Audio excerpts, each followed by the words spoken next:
Hey everyone, I just wanted to take a quick minute to let you know that we've launched our Patreon site and that you can now become a supporter of the show. The awards in there include artist features on our website and shout outs on the show, as well as open invitations to join fellow patrons in our roundtable discussion episodes. So if you think you might be interested, please take a look at the link in the description or just go to patreon.com/@percussion, so /at percussion. Okay, thanks for listening.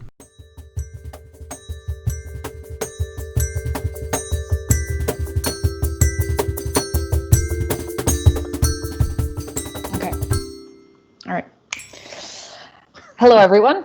Stop laughing at me. Damn it. I always do this. What was the snap? I've never seen the snap. That's me getting into my zone. This is all going in. Slate. This needs to go on Instagram. All coming in. Let's have that snap again, and then we'll know you're serious. Let's all do it. Yeah. Okay. 3, 2, 1. Wow, the delay. I think you all were together on my end. The same. I felt the same. Anyway, okay, I'm going. Mm-hmm. Hello, everyone. You are listening to At Percussion Podcast 250th episode, which will be released on September 24th. With me are Casey Cangelosi. Hey there. Hey, Casey, and Ben Charles. Hi, everybody. Ben, you get to tell us first what happened on September 24th in history. Yeah, it's my first ever mini history segment. I'm pretty excited. I had two items, one quick and one a little longer. I forgot to hear about this. Give me 1 second. Ben's getting a pay cut. Pay cut. Cut this out. Okay. Pay cut.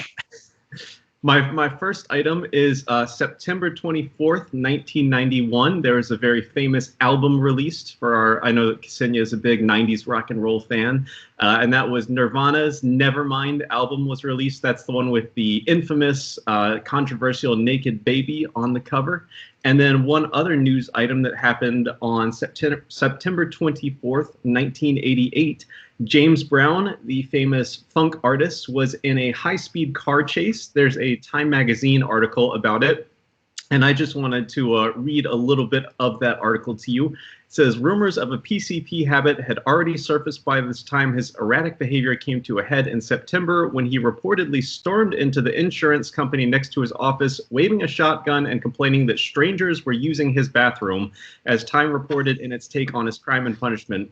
When the police arrived, Brown led them on a high-speed car chase through Georgia and South Carolina. He tried to ram police cars with his pickup truck. They shot out 2 of his tires. He drove on the rims for 6 miles. Years later, this episode would frame the 2014 Brown biopic, Get On Up. And I love the last line of this Time magazine article. It says, unlike OJ's, James Brown's car chase was naturally high speed.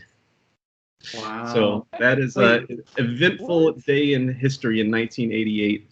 Wait, what does it have to do with Get On Up? There was a James Brown biopic, and that it was the bookend, I guess, the front and the end of that film. Okay. Actually, in that movie, Chadwick Boseman, who recently passed away, starred. He played James Brown, so it's definitely something that I've put on my list that I want to watch. I did not know that. Yeah. Was the Nirvana album cover controversial? I don't remember it being controversial because the naked baby. Yeah, exactly. Yeah. Oh. Yeah, nudity is frowned upon in the U.S. Didn't you know? Well, and you have to also remember, the late 80s or early 1990s, this is when we had the Tipper Gore, parental advisory stickers coming out and all. It was a very rock and roll as the devil sort of time in music. Yeah. But nothing beyond just hey, there's a naked baby on the cover. That's explicit, that's obscene. I'm sure the man hated the music too, but yeah. Yeah. No, it was grammatically incorrect. Nevermind is spelled together. It doesn't have a space in between, and that's sort of Kurt Cobain going screw you guys, I'm gonna do whatever I want. And that grammatical error set everyone off. Yeah. All that went over my head at that time. It's fun. So what did you have to add, Casey? Whose birthday is it? Just a quick birthday, September 24th. Also, composer Amy Scurria, which I know none of you have heard of because you're all puppets of the patriarchy, but I thought it'd be important, especially Ksenija and especially Ben. So if you're looking for some new listening, and yeah, she's got some cool chamber music with percussion in it. She's a graduate from Rice University, so her and I were basically like the same. Like, you might as well just assume my music's just as good as hers, and that I've won just as many awards. But she won, what, 12 consecutive ASCAP awards. She's been commissioned and been performed all over the place. Philadelphia Orchestra commissions, Minnesota Symphony. She got her first commission when she was 19, her first orchestral premiere when she was 24. So she's super young. She was born, I think it was September 24th, 73, I believe. So yeah, of course, she's still alive and well. She also studied with Chen Yi, who we haven't talked about extensively on the podcast, but I know we've certainly mentioned. And Chen Yi is the first Chinese female to receive her master's degree in composition, I think anywhere in China. Happened to be from the Conservatory of Beijing. And also, Chen Yi has a little piece in one of the Nancy Zeltzman Commission collections called Jing, which you may have heard of. But yeah, so anyway, she studied with Chen Yi, and today's her birthday. That's really cool. Happy birthday. Speaking of female composers, I don't think I mentioned this on the podcast before, but I just wanted to share a quick news item from my life that I was excited about, and maybe someone else will be too. When I was selecting my percussion ensemble repertoire for this semester, I decided, and I've never consciously done this, but 50% of my pieces needed to be by someone other than straight white males. So I was looking for pieces by minority composers, female composers, queer composers, anyone I could come up with. And Percussive Art Society has all sorts of wonderful resources with that. The Diversity Alliance has released some nice databases that you can look at. And I came across a composer named Sarah Rimkus, and I was just blown away by how beautiful her works were. And I chose to do one of her pieces. It's a quartet called Blackbird, which, if you know me, I'm a Beatles fan, but this actually has nothing to do with the Blackbird by the Beatles. It's a completely different piece, just happens to share a name. But anyway, check out Sarah Rimkus's music. It's one that I was not familiar with. It's not like a Steve Weiss name, like you get the music directly from her website, but good stuff. Ksenija, have you heard of Sarah Rimkus? I have not. Patriarchy. But now I have. I know, patriarchy. Yeah. I need to switch teams, damn it. Yeah, but I'm very happy to hear about those, and I will definitely check them both out immediately as soon as we're done, and we'll celebrate her birthday as well. All right, so now we get to introduce our guest for today. Our guest is Sam. Hi, Sam. Hello. Hi, so nice to have you. Thank you. You'll allow me to say a few sentences about you, but everybody knows you because you're one of those faces that pops up as a recommendation on Vic Firth videos all the time. Don't be. You're a superstar. You're a household name by now.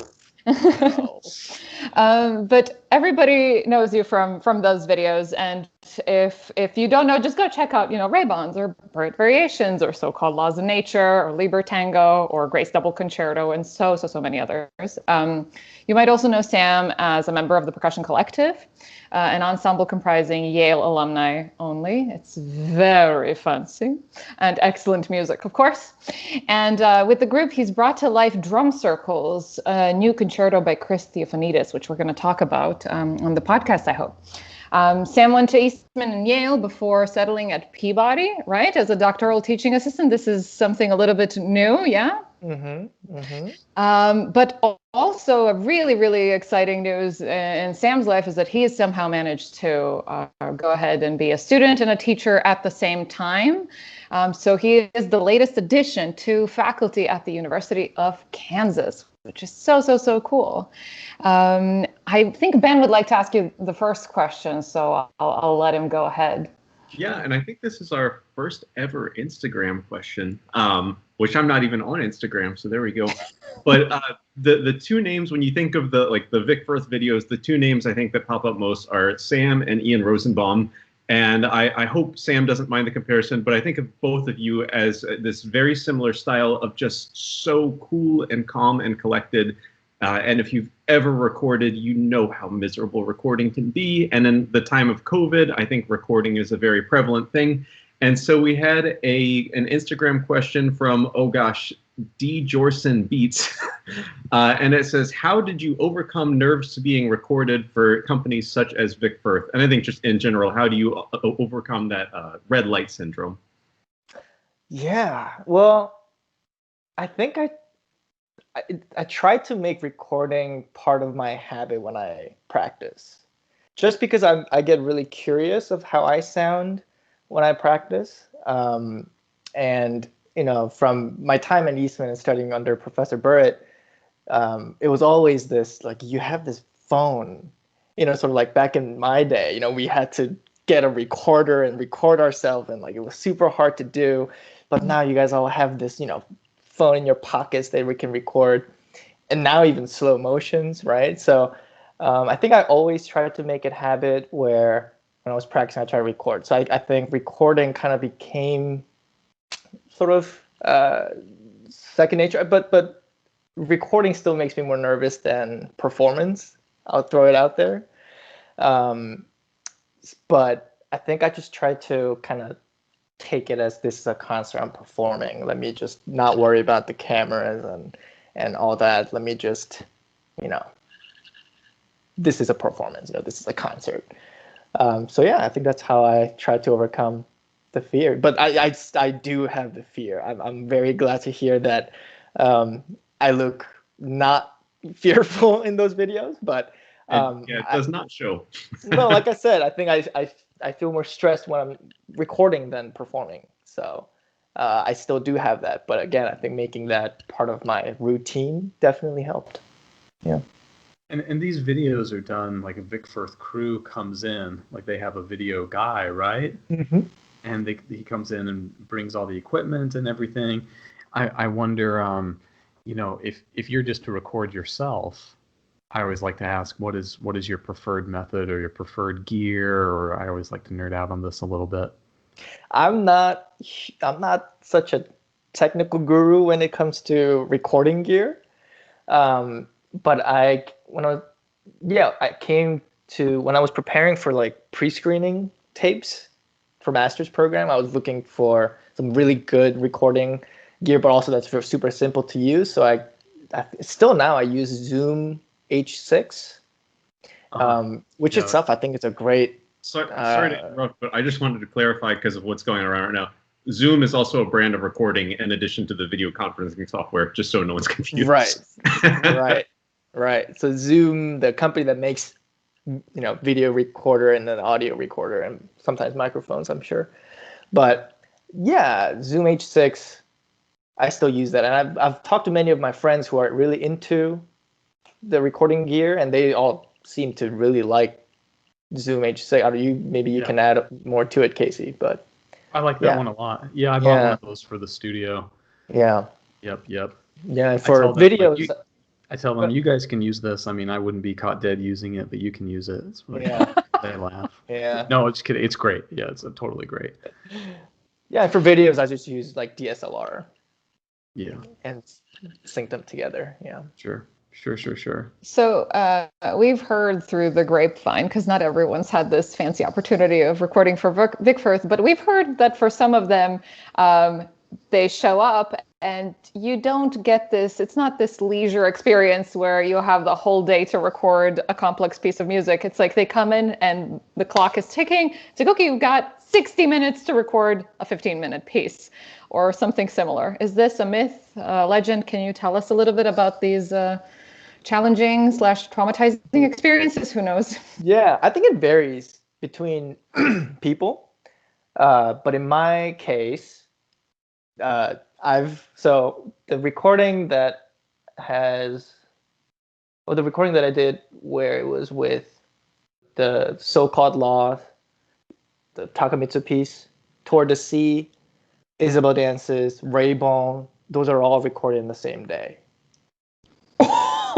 Yeah.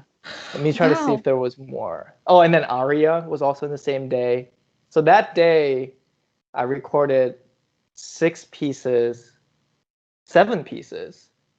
and 10. It took me 10 hours. Yeah, I was there from 9 a.m. We left at like 8 p.m., 9 p.m. Wow. Okay, Yeah. well, I was gonna say, listeners, the go whole ahead. question of like, like how do you get better at recording? Like, do it a lot. I'm sure by the end of a 10-hour like recording day, you're like, screw it, like hit the record button, let's go. I'm sure whatever that part of you that's afraid is just dies by that. Yeah. Oh, and Water was on there too, which hasn't come out yet, which hopefully will soon. But yeah, so it was like 7, 8 pieces Oh in my one God. day. But it depends. Like I said, I think for some cases, they schedule in a different way. So for you, you get 2 hours for one piece or something like that.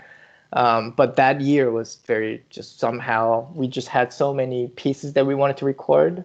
And we were like, let's just do it, get it done in one day. So, yeah. That's insane. Well, Sam, I don't know if this is a question or if I'm just making a statement here, but I remember a while back hearing Evan Chapman talk about when he was in school, he said he would perform these pieces, and then it was like, as soon as the performance over, you never saw the piece again. And so he sort of made it a mission to actually record every piece that he played.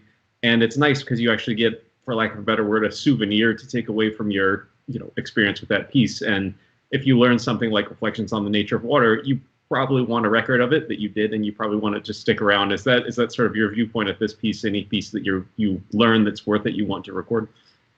Of course. Well, I guess I'll tack on a question to that now that I've stumbled into my question, and that is, so a lot of the time we learn a piece and we play it, but we like to sort of sit with the piece for maybe even a few years before you record it. So Convariations, for example, I wouldn't want to record as soon as I put the finishing touches on the last note. So how do you address that? I mean, you said you record along the process. Do you have any pieces you'd like to go back and have another shot at, or whatever? Of course. I mean, there are definitely old videos of me back when I was at Eastman performing like Convariations or something like that. There are videos that I've actually deleted, went back and saw. I think Chacon was up there. I deleted that. But yeah, like I said, I always had this this kind of tradition, I guess, of just recording it, because I felt like, I think what you said is right. Like I've worked so hard, for a few months working on this. I want to have it, and just kind of be able to even post it. And now, this day and age with social media, I at least want to sort of have a snippets of it and upload it. And I think that's really valuable in both sort of, being proud of yourself, but also at the same time trying to use it for your own promotion or for your website. I think that's, I think everyone should do that. I think we're always learning. I don't think there will be any time where I would feel 100% comfortable with Convariations, to be honest. So Yep. Yeah, so I would say try to record now. Why not? And then if in 10 years down the road you want to record again, great. Even better, then you have a new version of it. So yeah, my gut would just to be record it every time you get a chance. Yeah, and you can see your evolution in it. That's what I love about Svet's 10-year gap, I believe, between the recording of, or 2 recordings of that piece, is that you can definitely hear. They're both very convincing, but you can hear a difference, the evolution, the musical evolution. So I was going to go ahead and ask you about your latest endeavor, which is what's up in Kansas? How's life there? How's teaching? Tell us about your new gig. Congratulations. Oh, thank you. Yeah, it's great. First, I mean, I've never lived in the Midwest before. I've only lived in the East Coast. But coming here, I love it. It's very quiet, which I really love, actually. No traffic. Oh my goodness. Wow. I'm from the DC area, so I've lived with the traffic, but here and I don't get that, so it's awesome. The students are also very, very nice. They're very talented. They're very eager. I think that's more important than being talented or not. I think they're just very eager to, search more and go out and be curious. So yeah, we just had our first lesson last week, which all of them went really, really well. And it's weird because I'm meeting them for the first time, but we all have masks on, so I know them by their hair and their eyes. You know, like I don't know them by their faces, which is a bizarre thing, but we're slowly getting used to it. And this whole hybrid, the KU is doing a hybrid thing where, you know, for studio classes and stuff like that, half of the studio will be online, only half will be in the room. But everything is going super smoothly. Yeah. So you're going there in person. Yes. And are you in your intro, Ksenija, you mentioned that you're teaching this new gig and you're doing your DMA at Peabody. How the heck do you do that? Well, at Peabody, I'm ABD. Okay. I'm done with all the coursework. Okay. So I don't have to be at, you know, I don't have to be in Baltimore. So that's good. I just have to finish a series of exams, and all of the recitals are also, which is a little bit making my case easier, just because everything now has to be live streamed anyway. But yeah, I just have to finish those requirements, not to attend any classes. Yeah. Cool. Very cool. Well, speaking of Kansas, we had a Facebook question, or sorry, an Instagram question from Jade Hales. And I guess before I ask the question, I just wanted to mention, like, Sam is walking into this amazing legacy of University of Kansas professors. Many years ago, John Parks taught there. More recently, Ji-Hye Jung taught there, and then Mike Compitello taught there. So obviously, a bit of a Yale club with those most recent two, and both very talented performers and teachers.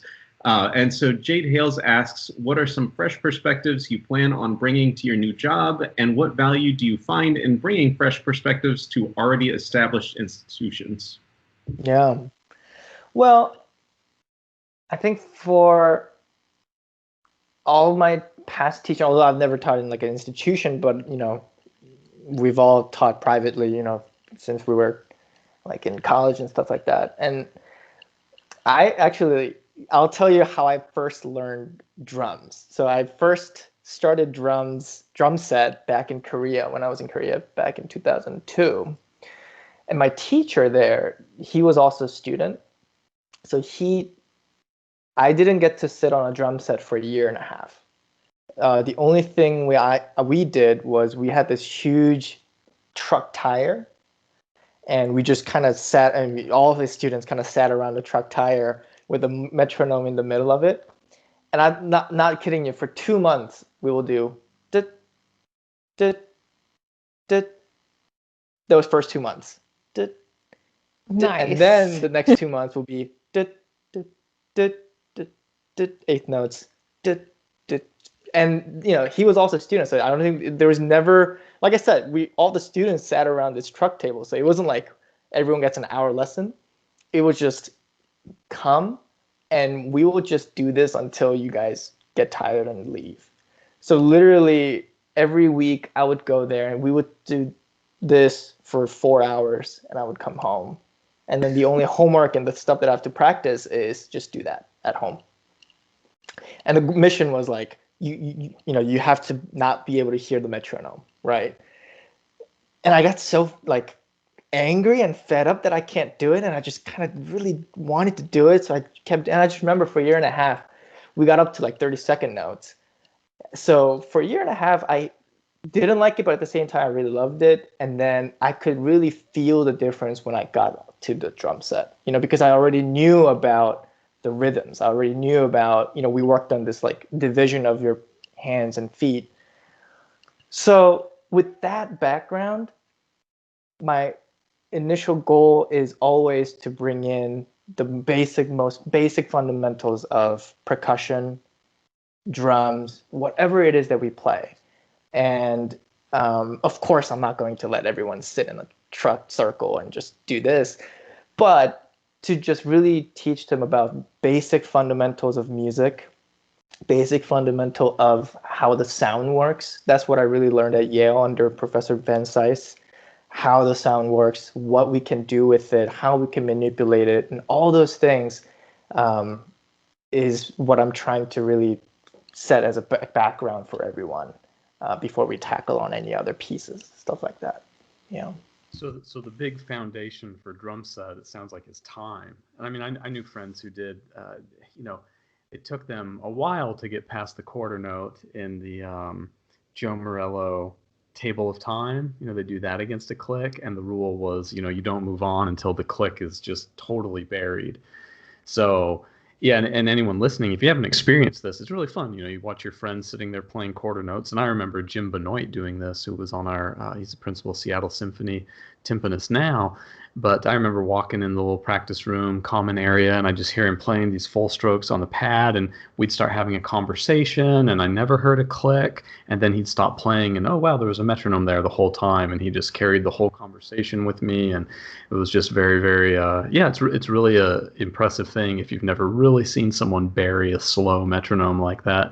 But I was gonna say, Sam, if that type of basic exercise is the basic for drum set, what would you say the equivalent of that is on, I don't know, say timpani, or maybe something of your choosing? Yeah, well, I mean, time is time, so I think that itself is the most fundamental. But I think for timpani, I love timpani, and this goes back to what I was taught at Yale, and is the sound production of it. And I think once you know how to manipulate sound on timpani and really fully understand what you can do with it, that applies to every other instrument on percussion. In percussion, I think like marimba, definitely. I think how you touch, and it's actually a lot easier, I think, on marimba than to do it on timpani. Snare drum, same thing. You learn about the timbral difference. You learn about the understanding of the instrument itself. You learn about strokes. I mean, everything. I think, definitely sound production carries over this entire umbrella of percussion instruments that I think, I think just sound production has to be the one. Yeah. I wanted to follow that up. One thing that did not strike me until years after it happened, my first teacher was a timpanist. He was the former timpanist of both the President's Own Marine Corps Band as well as the Richmond Symphony. His name was Don Vic, and I never studied timpani with him, actually. I studied marimba with him. But as time has gone on, I think that timpani is the most difficult instrument to teach. Because, first of all, so much of the timpani solos that we can get our hands on are just multi-tom solos that just happen to be played on timpani.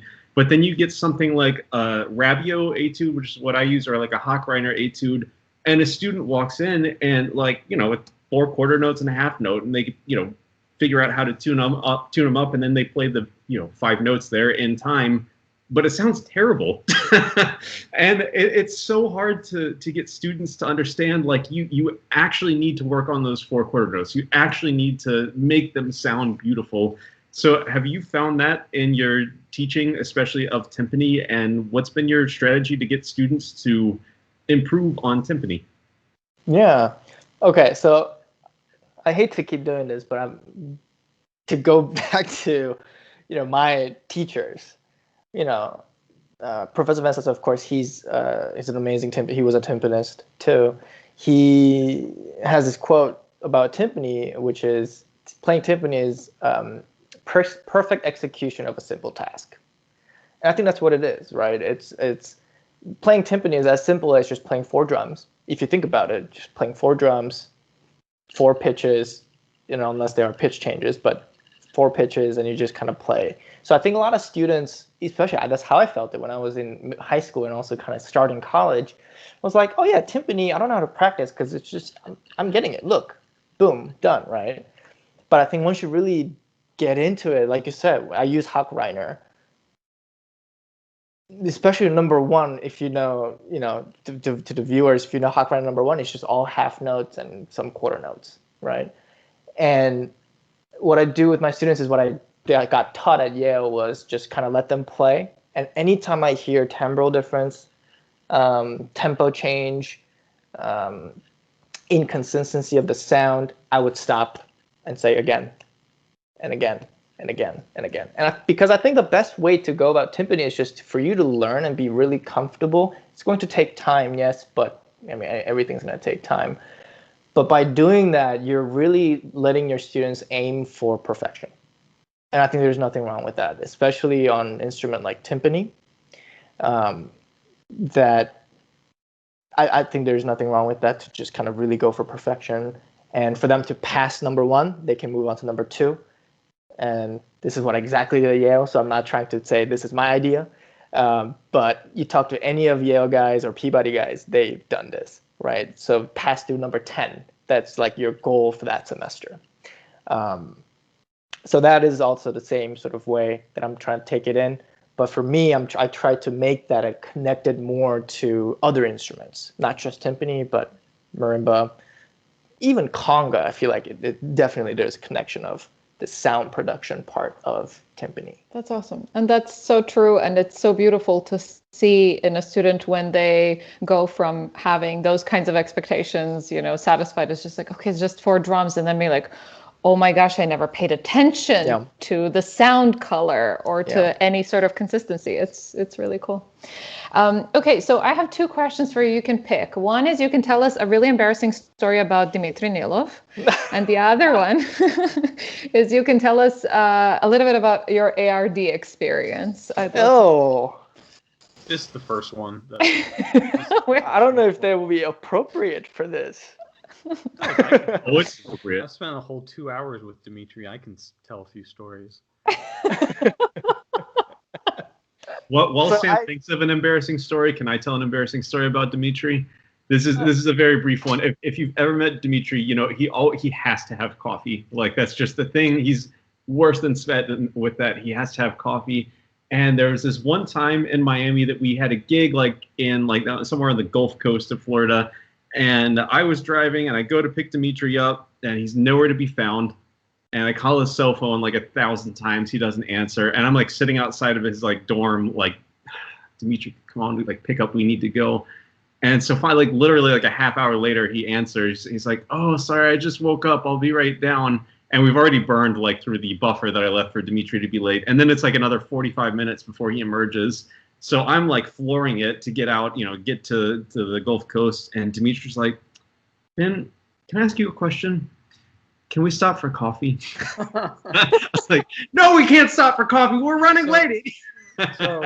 Okay, so Ksenija, this is an Eastern European thing, right? Because I've had people from over there, same thing. We have to catch a train. This was in Taiwan. And we have to leave right now. We have to take this cab or we will not make it. Oh, but could we have a coffee? No, we can't have a coffee. It was the exact same thing, Ben. It was literally the exact thing. I was like, what? No, we can't have a coffee. Are you insane? We will be late. We have to go. The concert's in another city.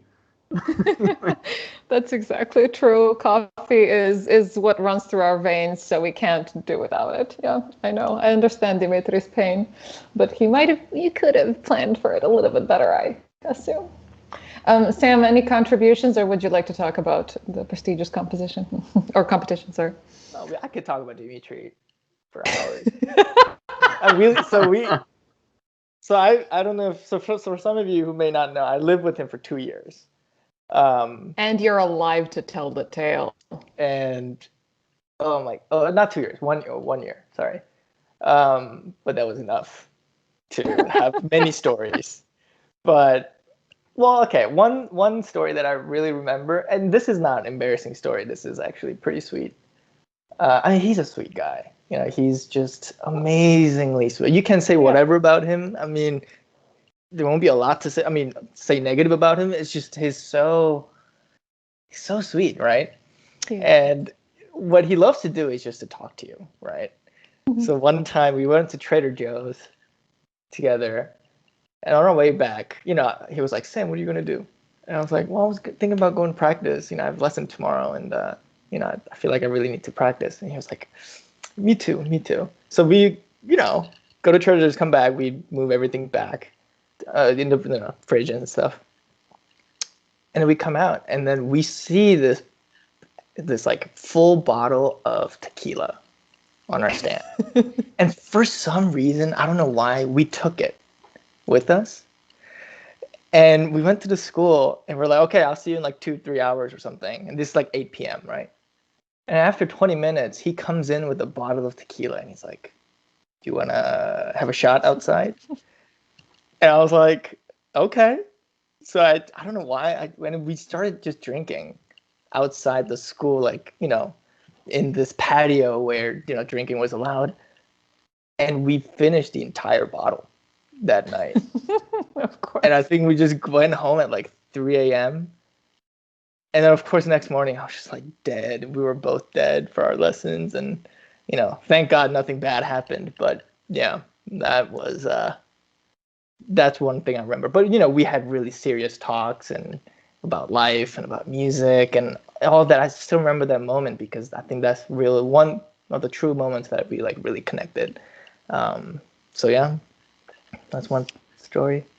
Dmitrii will do that to you. He will come in and be like, "Oh, just a 5-minute break, just one Right. glass of wine, nothing special," and then you're on the floor laughing and you don't know what day it is or what hour it is anymore. Yeah, that's Dmitrii, exactly. Okay, well then, let's move on to Dmitrii. You're welcome that we speak of you. So I know. you're a living legend. Listen. Oh, gosh. Tell us about ARD. Tell us about your experience. It was great. It was about a year, exactly a year ago. I would be dying right now. I was practicing so hard. I don't think I've ever practiced that much in my life. But the entire process was great. I think it really did challenge me to learn the pieces that I've never learned before, ever, which I got to play constantly after that. And it really taught me about my limits, where my limits are and stuff like that. So the whole experience was great, and I met a lot of great people. Well, Sam, can you tell us a little about the process of ARD? Like if there were a student out there that specifically was thinking, hey, this is a really renowned competition and I really want to consider doing it, what would they be getting into, and what's the process? So the process, ARD itself, it's not like an annual competition. It's a competition that sort of goes around in turns, sort of like Olympics in a way. Each instrument, I think percussion happens every 4 years, if I'm not mistaken.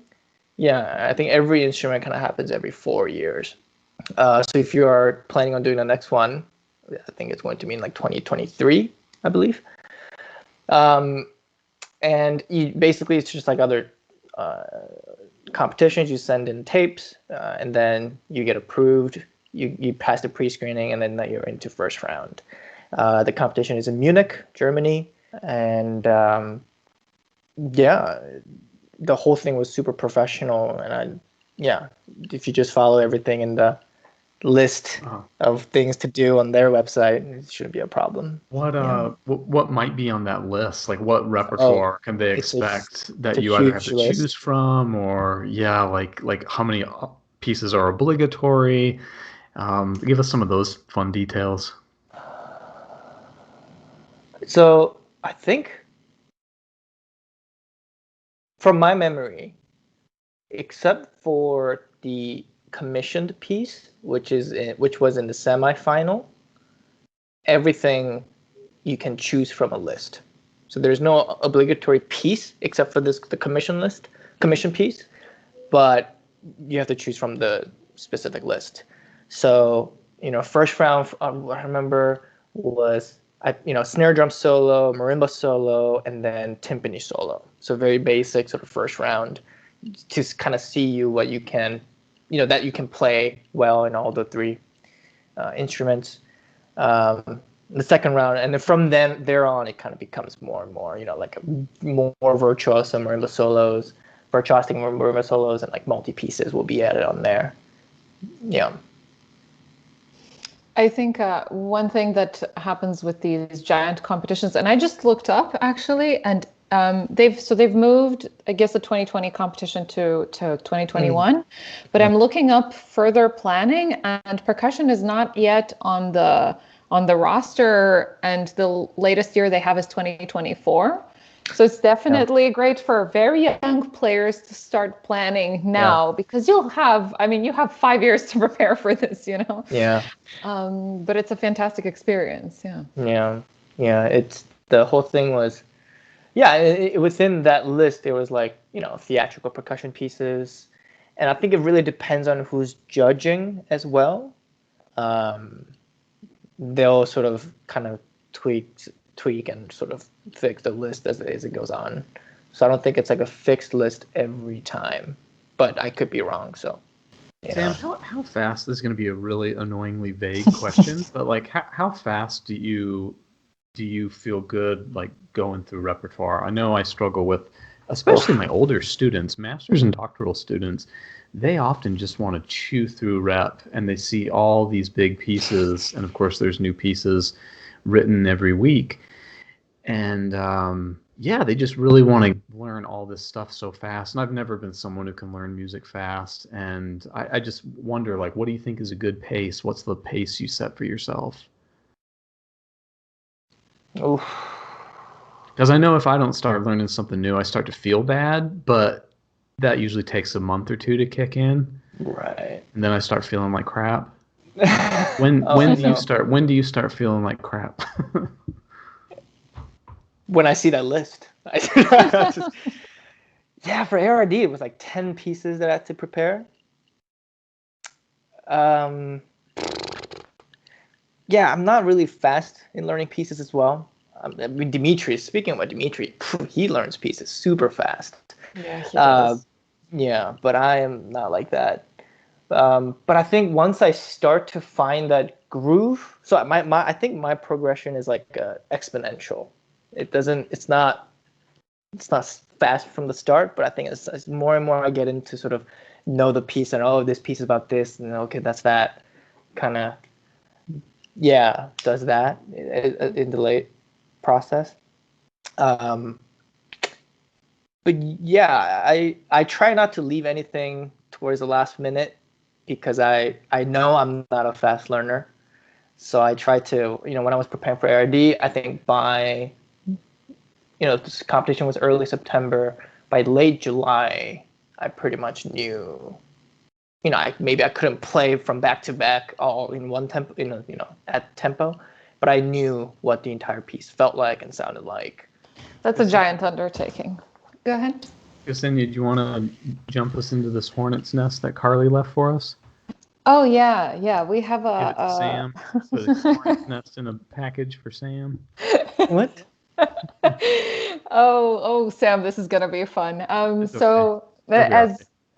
as in every episode, we always talk about some hot topics, some hot take on a hot article, and this time Carly got to pick, and she gave us this gem to look at, and it's an article that was posted on I Care If You Listen. The title being Out of Context, Diversifying Programming with Integrity, written by Shruti Rajasekar. Mm-hmm. And basically what the article opens with is saying, how many times have you been to a concert that sort of has maybe a Black American spiritual at the end of a choral concert, or a piece of a South American composer slotted in between European symphonies to, have a little bit of Latin flavored rhythms. And saying, whether that's okay as an approach, as a programming approach, especially keeping in mind that last year, the new music scene exploded with some voices pointing out how white composers had appropriated and thieved the music of historically marginalized composers of color. Now, in Western music, and this is something that we've been talking about a lot recently, there's a long history of composers using music to evoke the quote-unquote exotic unknown, dividing humans into categories of primitive them and divinely ordained us. That's one way to look at it. And so what this article does is it offers a nice perspective on what would be the way to approach programming with integrity. And Ben has already said a little bit about this, but I would love to hear maybe once more, maybe Ben could tell us a little bit deeper of how he went into diversifying or choosing his programming for his percussion ensemble this year. Sure. Well, I think a lot of it has to do with context. And I think that the article brings up the sort of dangerous topic of tokenization. And what we don't want to do is like, look, we got Latin music covered. Done. Cool. So can we be progressive now? Like, that's not good. for me, in my programming, what the idea that I came up with is, if you look at society throughout the world, or even just isolated to in the United States, only 50% of people are male. But how many concerts do we go to where 100% of the pieces are by men?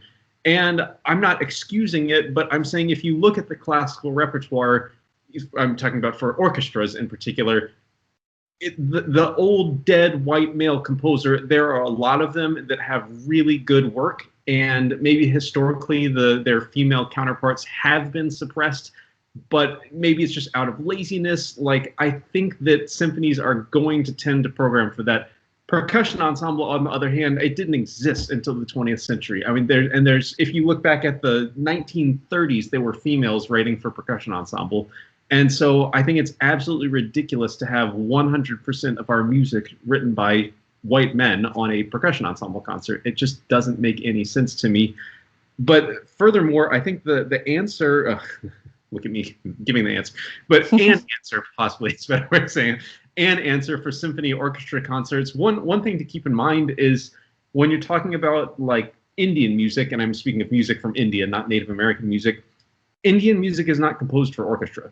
And other than a very few Ravi Shankar type musicians, there are very few legitimate Indian musicians that are also writing music for a Western orchestra. So if you want to bring in Indian culture into a Western orchestra, you're possibly looking at someone that's, we'll call it, borrowing elements of Indian music. And in percussion ensemble, like I was just practicing mudra earlier today, there's a great example, like it's Indian-ish.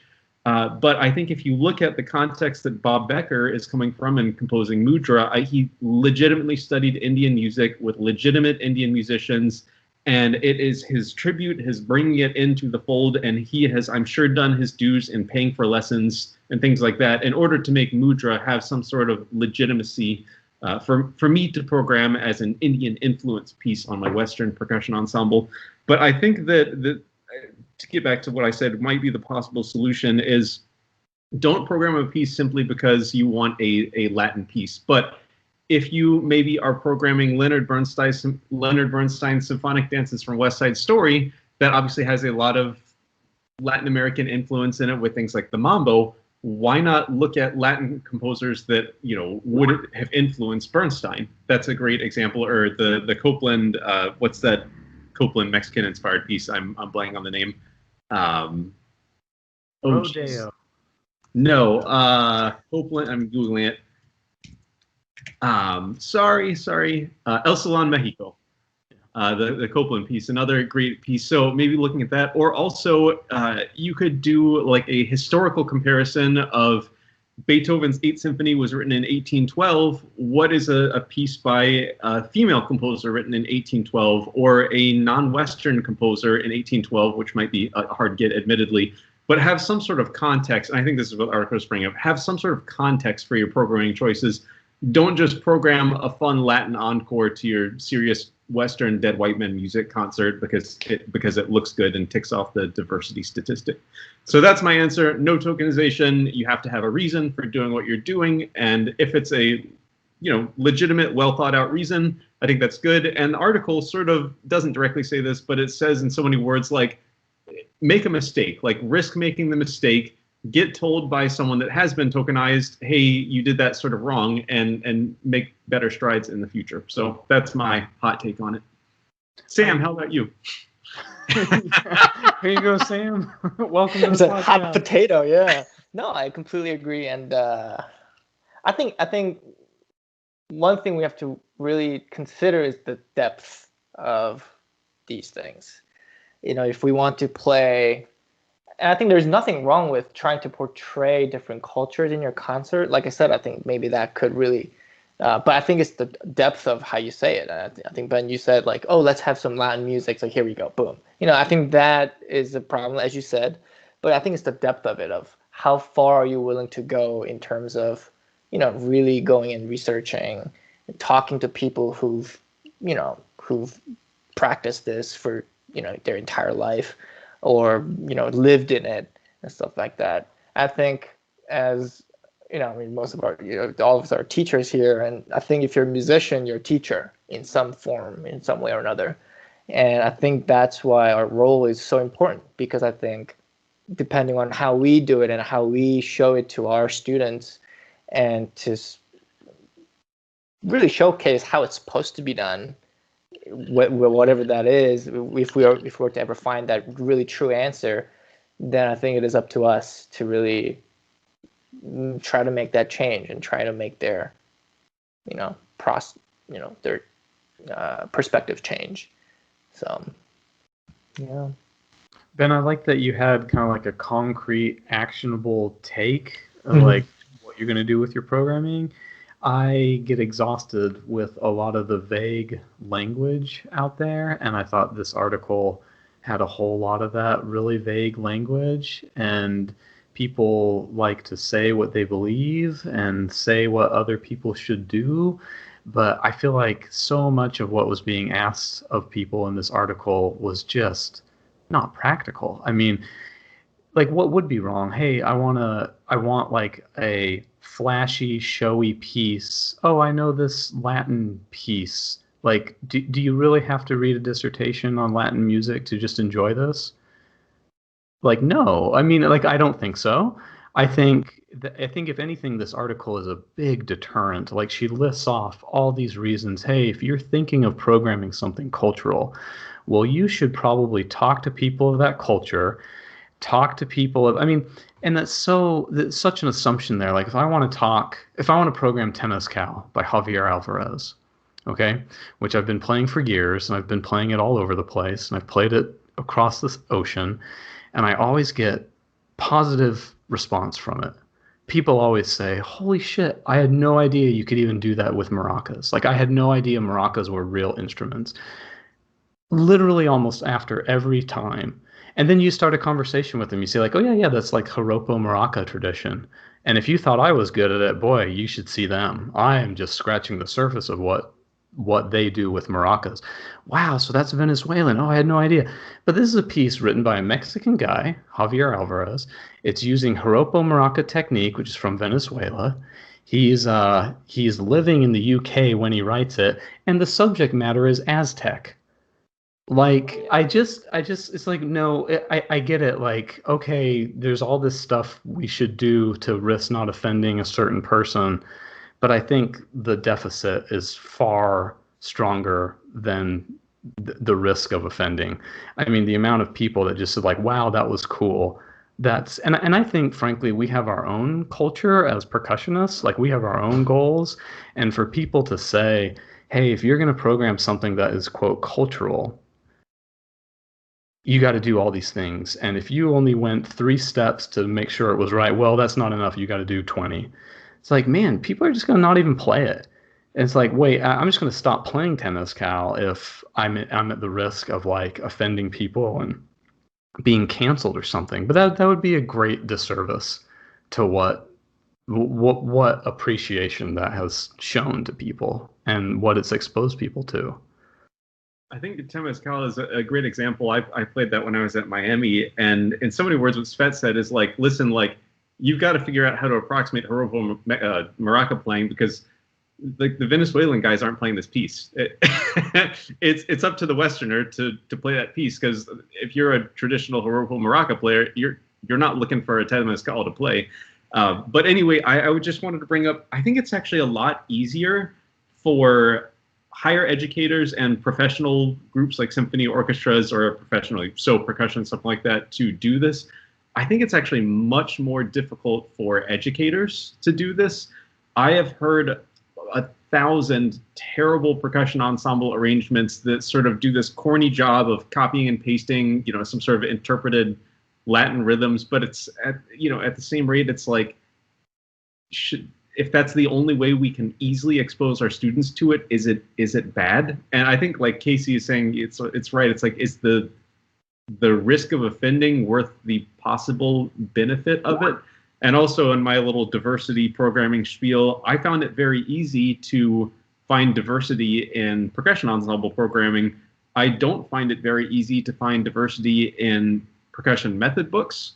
Keyboard, there are a couple, but other than that, I could not name a single snare drum method book that is not written by a white male.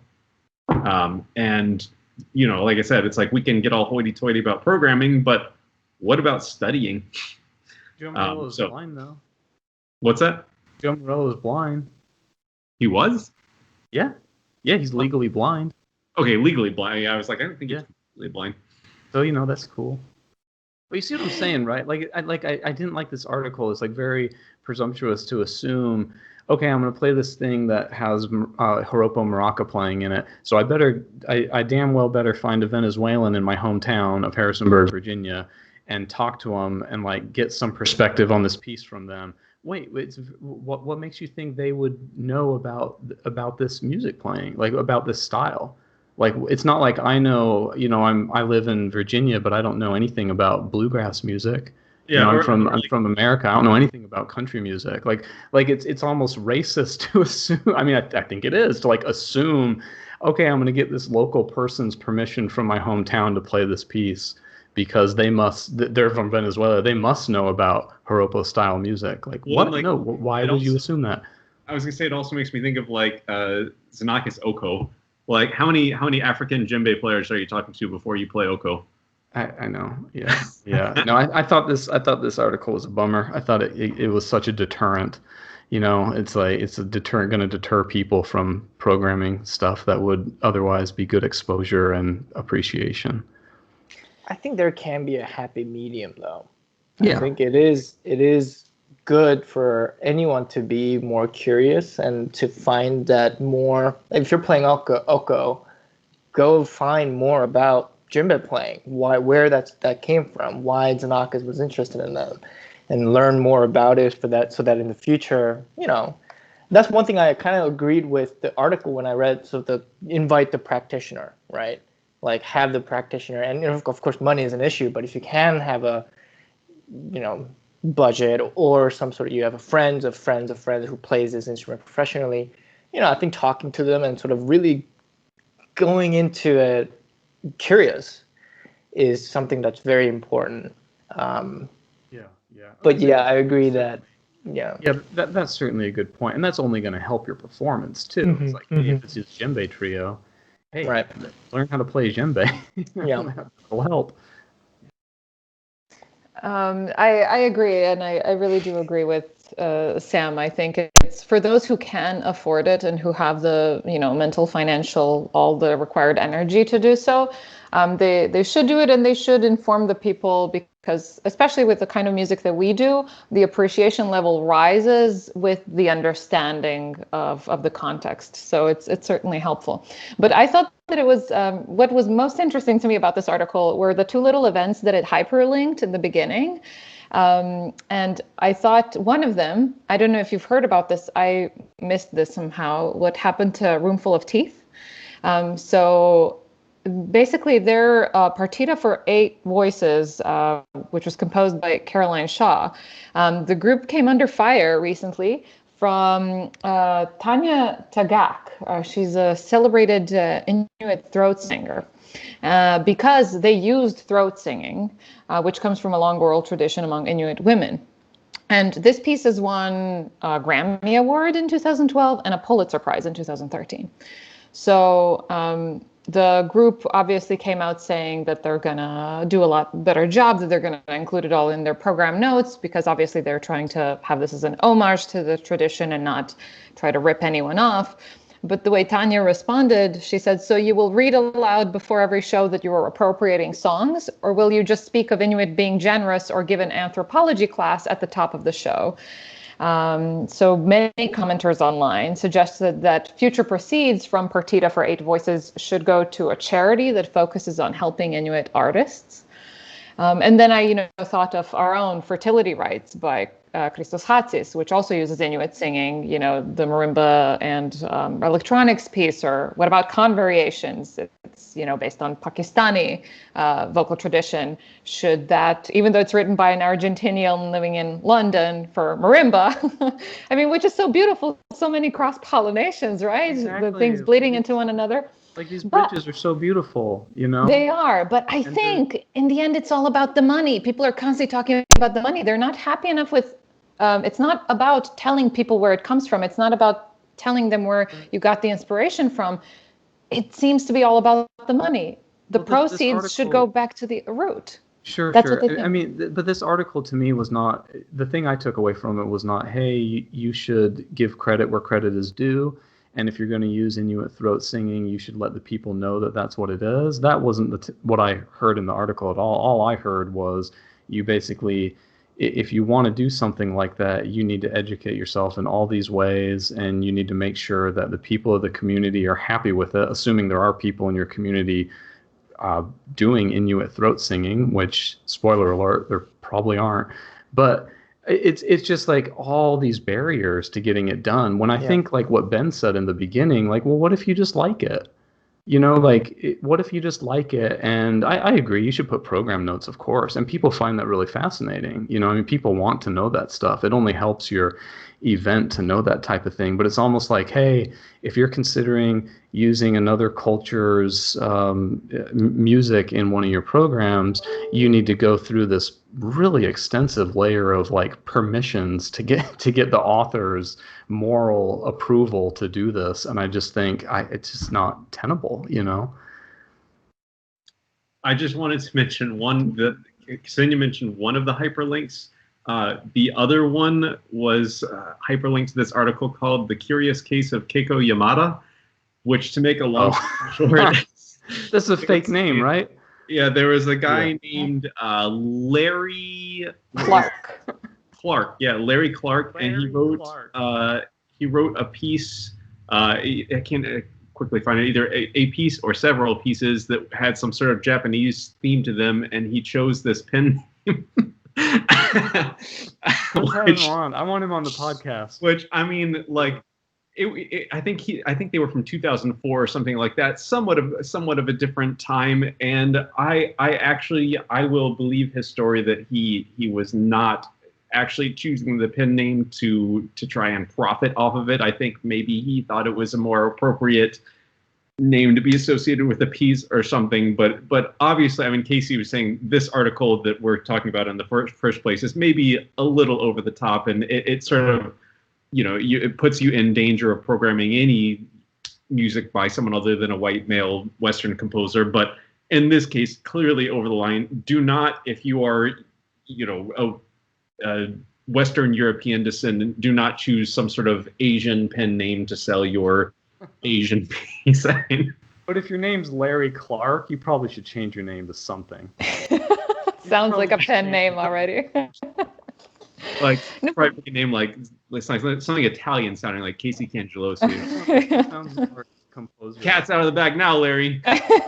But you see what I'm saying? Like, all these barriers. It's like, wait, for this person's moral approval, you got to go through all these steps. Yeah, when I mean, it's just like, wait, I only have two hands. I think I want to make a bridge to people who've never heard this before. Like, I'm sorry I can't do all 30 steps that you want, but there's only 24 hours in the day. I only have two hands. Is it okay if I just do the first 5 steps of that, and I make some program notes? And I mean, come on, please, you know, like we won't have music anymore, you know, like we won't. I was going to say, I think it's easy to write a hot take in an article like this. I think that the point that hopefully I sort of drove home was like, it's your intention that matters. It's lazy programming to throw on some sort of Latin American piece because people clap at the end of your concert. That's bad. Sure. But at the same rate, I don't think you need to read every dissertation ever written about Cuban music to program a piece that has, like, you know, Gershwin Cuban Overture or something like that. Yeah, sure. There's certainly a happy middle ground of being ignorant and being, you know, making an effort. Yeah, that's well said. You're right.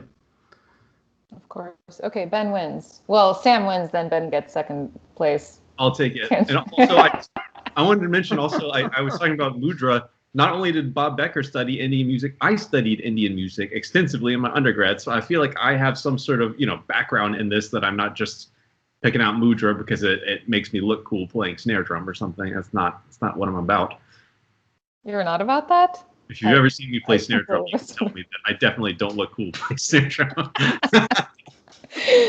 Things that I need to do in my life. Stick tricks like Casey can. Metronome on my snare drum. Ben, were you gonna? You said you had another topic that you wanted to ask Sam, or do you want me to? Yeah, I had just completely unrelated to all this, but I think a lot about percussion lineages and like, oh, it's cool, you can trace your roots to like a Keiko Abe or Lee Howard Stevens, something like that. Sam has one of the most impressive percussion lineages in that he's extensively studied with both Michael Burritt and Robert Van Sice, who are two of the top, if not the top two, American percussion pedagogues. So could you tell us about what your impression was like? How are they similar? How are they different? Yeah, and I get this question a lot, to be honest, just from prospective students actually who are either auditioning for both Eastman, Yale, or Peabody, or have gotten into both schools, and of course both of them are just like you said, they're amazing teachers. But for me, I experienced both two teachers in a very two different stages in my life. So one was from undergrad, and the other was for masters and DMA. So it was just very different stages of my life, where I think my intake of their teaching was very different, as well as sort of my remembering, to be honest. But they're just both truly inspiring. With Professor Burritt, it was just kind of playing with him was just so fun. Yeah, I still remember learning Libertango and getting a lesson from Professor Burritt on Libertango, and he was just like out there playing drum set with me. Like he's so cool and he's so energetic, and that really bleeds into his teaching. And I think I'm really glad that I went to Eastman and studied with Professor Burritt for my undergrad, because that really put fuel into my musical fire, if you will, right? I think his love for music and his, just joy of making music really had a huge influence in my life. And then, of course, I went on to study with Professor Van Sice, who is more, I hate to say it, well, he's more brainy, if you will, in a very good way, right? I mean, Professor Burritt too. He's really, really brilliant too, but in a very different way. He's, Professor Van Sice is more, like I said, it's like a sound production. Like, let's really dissect this in a way, And for me, going through Eastman and really learning about this fire and this like joy of music, and then getting into Yale and like really, okay, you got the fire. Let's kind of open everything up and then dig everything inside of it, right? So I think those two different style of pedagogy really helped in a way. It kind of aligned with where I was in my life. So yeah, So another question, which we've asked Jeff already, but who's your favorite person to play with in the collective? Who do you like the most? Oh, yikes. Gosh, do I have to pick one? Yeah. Everybody, but That's disqualified. You got to give us a name. He gave us a name. Who do you say? You got to go back and watch that episode. Oh, I didn't. What? Okay. I have two different answers. One is my favorite person to play because of just like this chamber music feel, and the other is just fun. First person, like the chamber music, is Ian Rosenbaum. Mm-hmm. I think he's there playing piano, right? I mean, mostly in the Percussion Collective, he plays piano. But every time I look at him, he's like, eyes are just, I don't know how, he's always looking at everybody. Like, he's always like everywhere. I'm like, did you memorize your music? But the person that I really just have fun playing with has to be Garrett Arney. Mm-hmm. He's just person-wise, he's just so goofy in the best way possible. I remember still premiering the Seaborn Concerto version with Louisville Symphony, and every time, like each section, I would just like look back at him, just like smiling, and I think that brings joy into. Hopefully that brings joy into the performance, and definitely into my experience. It definitely brought joy. So yeah. Who do you That's like better, Ben or Ksenija? Oh Casey. gosh. Spent an hour with us. Yeah, honest guy, Ksenia, it's okay. Casey is the scariest from that. Right? Especially because of his T-shirt. That's so bad, so angry. Oh, metal T-shirt? You betcha. Yeah. We'll end the topic too. I thought the topic was a bummer. I got angry. I Very remember angry. playing Plato's Cave by Casey Cangelosi and just loving it. You're playing it now? No, I played it before. Oh, My student cool. actually is playing Glamour Oh, great. Cool. for her cool. recital. So, That's yeah, great. Thanks. I'm sure Take we'll that. reach out. Take Yeah. that, Ben. Ksenija. See? Selling a whole Why don't you play my music? So, Sam, basically what you're saying is that you encourage your students to play as much music composed by cisgender, straight, white males as possible. You don't know if that's me. Hmm. You don't know if I'm straight. Yeah, let's ask Casey. I've tried. I'm well aware. I'm offended you just assume. I'm offended you think you just know.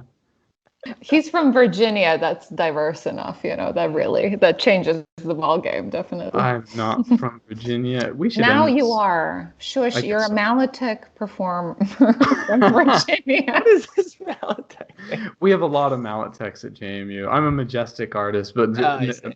but yeah, JMU, the job I inherited, they just have this wealth of Malotech marimbas. It's great. They all sound great. It's I'm not a Malotech artist, but Lee and I are friends, and yeah, it's just fine.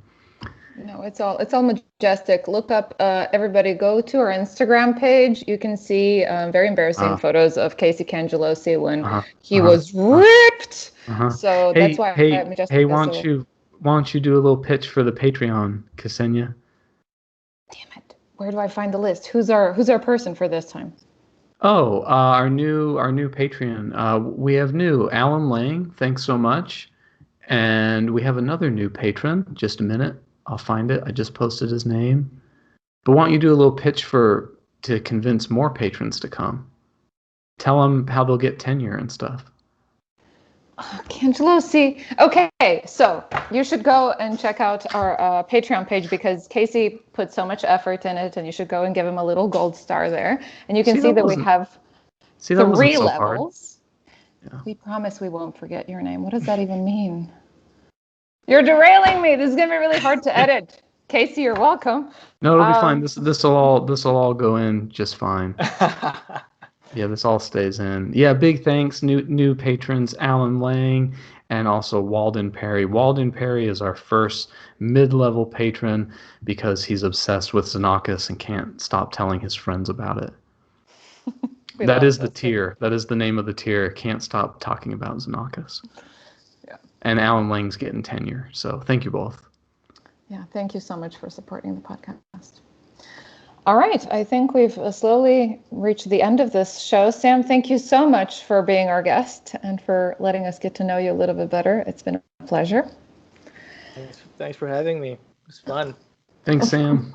Yeah, thank you so much. Best of luck at Kansas. I mean, I'm sure it's going to be an exciting year, and best of luck with the end of your doctorate and all of that. I'm sure you're going to have a lot of great news to tell us in a year when you come back. If I become a doctor, it's going to be Dr. Drum. Drum. You're going to be Drum. Oh my God. I see. That's the only reason why I'm getting doctorate. Just it's meant to be. The prophecy. The prophecy. Oh my God, your website is going to change. I know. You're going to have a completely different logo on it. That's amazing. Good job. Very cool. Thanks, Ben. Thanks, Casey. Carly, we look forward to having you back with us, and we'll see you all back on episode 251. See y'all.